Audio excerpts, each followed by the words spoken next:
আল্লাহ বলছে খালি ফিরে আয় রে, তোর অপরাধ কটুক, কতটুকু অপরাধ তোর, ফিরে আয়, মাপ চা, ইমান আন, ভালো কাজ কর। তো বয়স তো 70 হয়ে গেছে, 35 হয়ে গেছে, 40 হয়ে গেছে, ডেলি একটা মেয়ের সাথে শুইছি,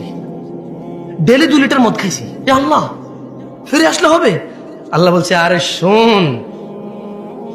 যদি তুই ফিরে আসস, ঈমান আনস, ভালো কাজ করস, এগুলো তোর গুনাহ পৃথিবী সমান, ফাউলাইকা ইউবাদদিল, আল্লাহ তোর গুনাহ এগুলাকে মাপ তো করবে, সব গুনাহকে ইউবাদদিলুল্লাহ সাইয়্যাতিহিম হাসানাত, তোর সব গুনাহকে, তোর নেকি নেই, তুই বয়স কম, মরে যাবে কিছুদিন পরে, বা তুই জানিস না 20 বছর বয়সে মরতে পারিস, তোর তো আমল নাই, তো তোর সব গুনাহকে আমি আল্লাহ নেকিতে পরিবর্তন করে তোর নেকির পাল্লা দিয়ে দেবো। ওয়াল্লাহ, এটা কোনো হাদিস না যে আপনি জাল বলবেন, এটা কোনো হাদিস না আপনি দয়ীফ বলবেন, এটা কোনো হাদিস না আপনি তর্ক বিতর্কে লেগে যাবেন,